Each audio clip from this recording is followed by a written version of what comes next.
Hey, it's Harry Tess here, back again, this time with another anime episode, but this time changing it up a little bit. Last time we were talking about heroes and some pirates. This time I'm going the complete opposite direction, and we're talking about a romance comedy called Remake Our Life.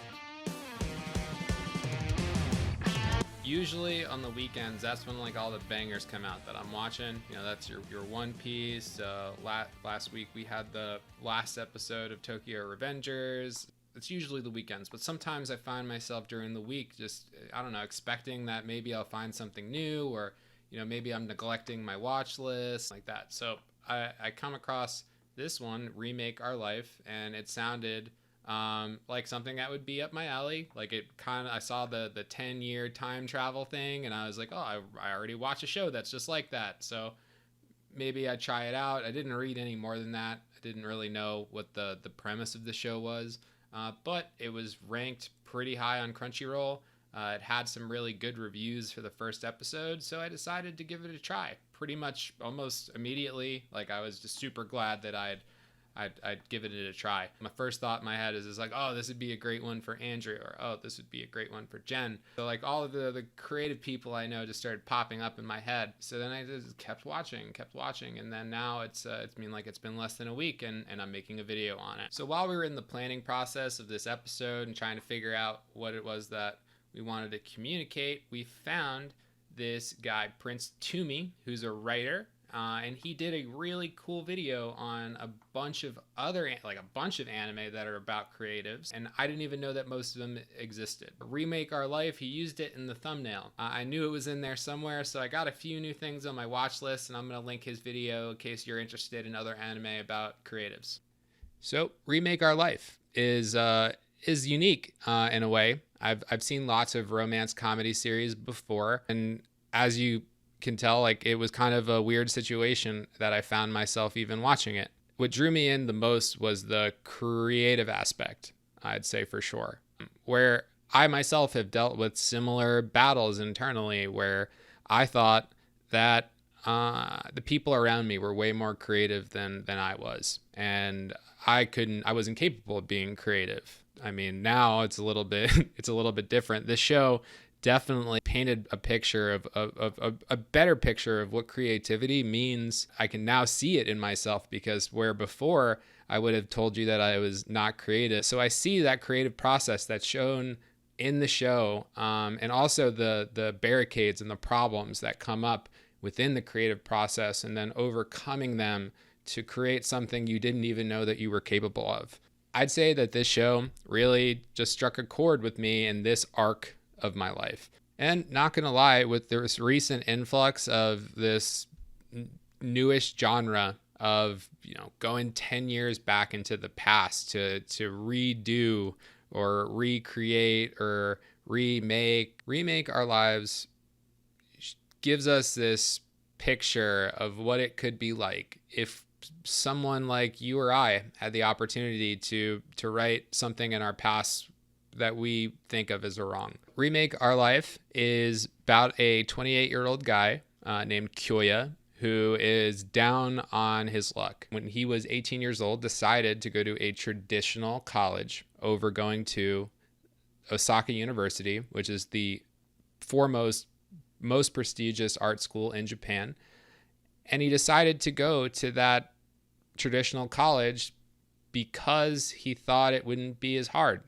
He took a salary job and decided that he didn't like it, and tried to go work for a game company after, a small one. It went solvent and lost his job, and then he got a better one, and then that failed.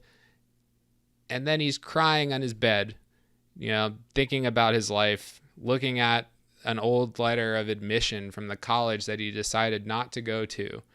And when he wakes up, he's 10 years back in the past, and the first thing he notices is that half of his manga collection is missing.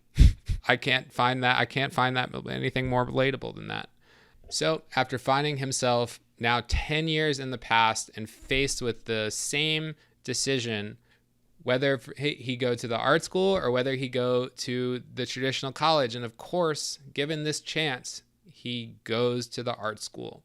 And now he's in a dorm and he's living with the 3 best artists of the present time. You know, they're known as the platinum generation. Now he is going to come up with the best artists of the present in school together. Seeing Kyoya in the art school and learning more about the creative process really took me back to around 2016 when I was doing this podcast. I didn't mention what the name of it was in the lore. If you haven't seen that, you can click it. I'll make sure that it's clickable.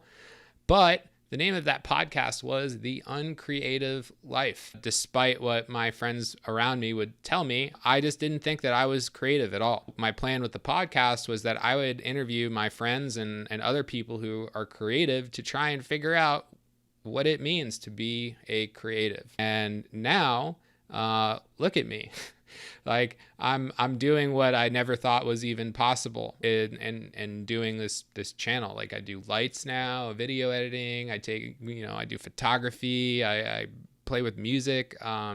It's limitless. But I put this thing in my head that told me that I couldn't. And then once I told myself that maybe I could, who knows what's going to happen? I mean, did you think I was going to make another video? I don't know. Maybe you didn't. But I'm going to keep doing this because this has become something very special to me. So when I'm recommending a show, anything that I recommend, there's going to be 3 things that are always going to be constants. Like you'll never have to worry about anything I recommend missing any of these 3. It's going to have great visuals. It's going to look good. The story is going to be compelling. And most importantly, I want the things that I recommend to have the same effect that they've had on me. And that's that I've been moved by them in some way. There's one thing that I just wanted to mention, an honorable mention, if you will, something that the show did that I was a little kind of impressed by. What they did in this show is they did a callback to an anime called The Melancholy of Haruhi Suzumiya. And they redid this specific scene that they do basically frame for frame. And the music is just good. And Aya Hirano is so talented. So I'll play a little bit of that.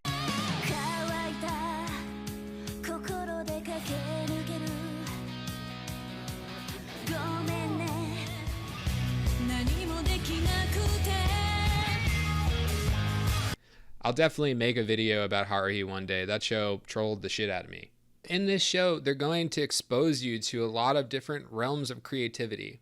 You know, it's not just, creatives. Like creatives come in lots of shapes, forms, sizes, and whatever. Like whatever you could channel that creative energy into is you being that creative. I think this show will give you just like a bunch of different avenues that you can try, because I think that if you're not doing anything that's creative, you're kind of just like you're bottled up. We all need a creative outlet. I think the benefits of having one are immense. I've said it before, I've said it again. Not all anime is created equally. There are some shows out there that are designed to hurt you.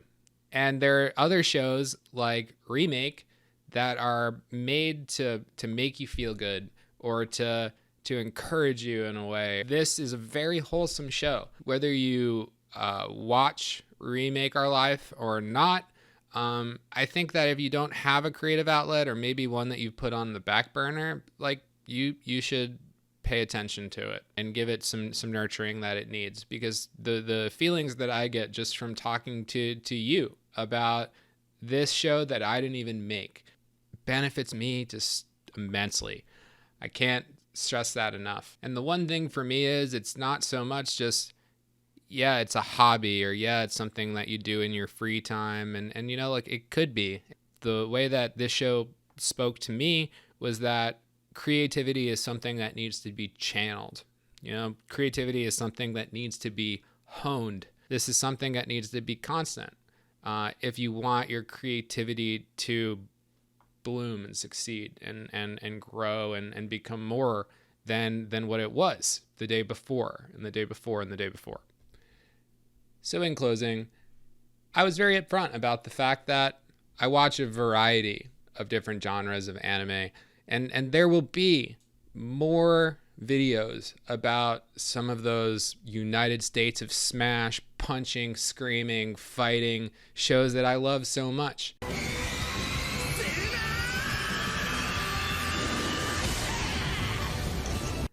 I bet you didn't expect that this video would be on a show like Remake Our Life. So, point proven. You don't have to be necessarily into pirates or into superheroes or anything like that to get into anime. So this is lots of people like romance comedies. It's the same thing, just a different type of media. So hey, if you're watching this, please, if you're a creative and you have something going on, you're doing some music or you're doing some portrait photography or anything. If you have a creative project that you are currently working on, even if I may already know about it, follow your page. Or if I don't follow your page, I'm sorry, send it to me. I'll follow it, I promise. But go ahead and put it into the comments either way. So that way you can share it not just with me, but also the little world, that small community that I'm trying to create here with us.